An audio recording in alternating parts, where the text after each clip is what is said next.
Good morning. Clearly it's morning because glasses are on and world is off. I don't know if I want to set you here, if I want to set you somewhere else. Maybe I'll set you here because the sun. Life has been pretty good. I'm sort of reflecting on this year coming to an end. December is always a really reflective time of the year for me, and I know it probably is for a lot of people. For me, it's about thinking about the future and what next, just where I was at in life and what I wanted, the goals that I set for myself. When you really align and center yourself, those New Year's resolutions you made in January don't really align with the person that you are by December. Sometimes it's kind of hard to navigate that because then it defeats the whole purpose of a New Year's resolution, which maybe that's the point. Let's hold that thought so I can brush my teeth first and put my contacts in because I'm going to the gym. I feel more like myself than I have in the last 10 years, actually, which is, you know, it's something to be grateful for, but it makes you reflect on what your life was before and how close or how far away from the person you are now you actually were. This year's reflection is a lot different because of that. I hate wasting water, so I have to just wipe my brush and then turn it off because then it bugs me. You guys see how this towel is no longer makeup heavy? I washed it. This year I learned to be myself, the real me that's felt like it's been hiding for a really long time. It was a really hard road to get there. Sorry.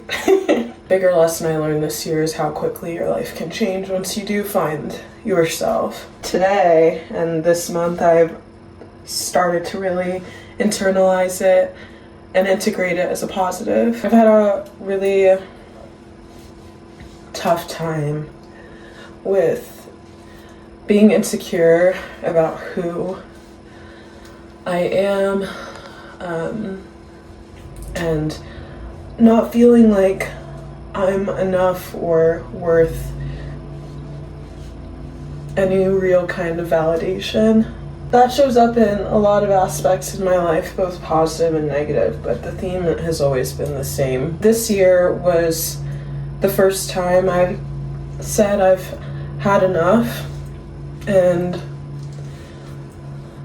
people have loved me or hated me for all these versions of myself that I thought I needed to be impressive and to be liked and accepted and welcomed, and not to feel so othered all the time. That's a feeling I've struggled with since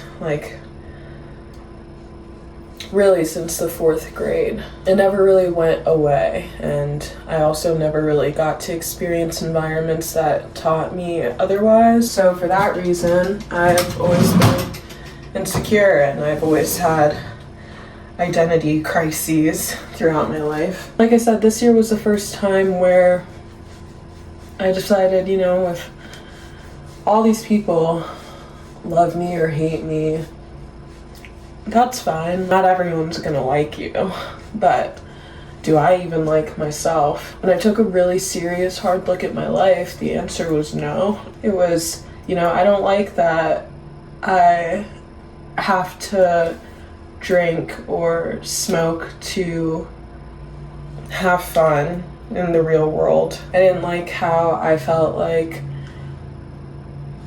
I would put so much pressure on myself to be a certain way or to have a certain persona, when I was like, what if I just worked on the real me and the person that I've spent so long just hiding? What if I just said, you know, I do have a hard time, or I'm not not always this super fast life, crazy, wild child personality, that I'm just mellow, quiet, no longer socially anxious girl from Texas. Moved around a lot, had to grow up really fast, and who's made a lot of mistakes along the way, but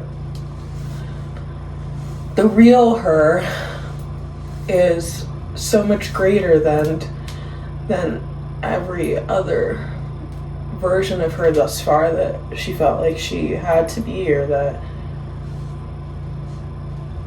made her feel wanted. This year was just figuring out that it all comes from inside, and I was trying so hard to create a version of myself that I felt would be loved, and not realizing that the real me was just suffering and kind of sitting in a box for a long time. And so this year's been really special to me because I finally decided that it was okay for that version of me, the real me, to be seen and to show her to the world and see how the world would respond. Even if it hasn't all been positive, and as I've sort of discussed, I've lost a lot of friends in this whole transition. I've never felt more whole, and I find it kind of funny because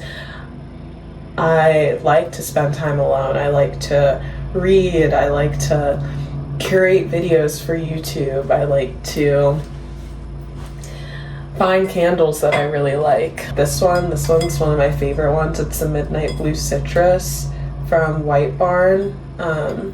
It's really, really good. Ever since I started working at the gym, I've received these crazy compliments about the impact I make on people and how often people talk about me, and sometimes it feels like imposter syndrome, and it feels really weird and just surreal because I think back and I'm just like, wow, about a year ago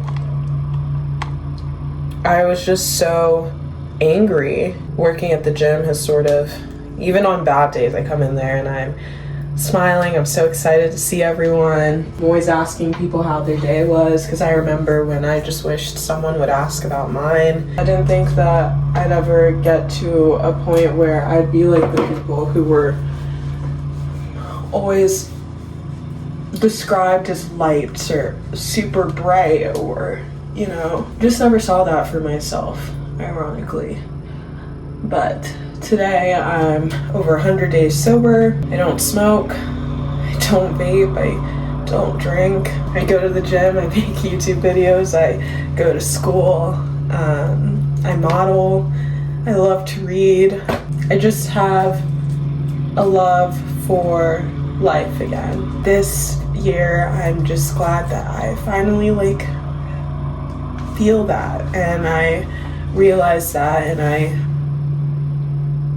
actually am aware of that. And sometimes I think you build awareness by living life in hindsight. I know this video is sort of all over the place. I was kind of talking about a lot of different random things, but the whole point of the video is just that 2025 I learned a lot about myself. I learned a lot about people and the world, and I'm growing into myself in a way that I never have. I wanted to share that with you because it's a really good feeling, and I keep being told to keep that feeling and to never change. Yeah, but I will see you guys tomorrow, and yeah.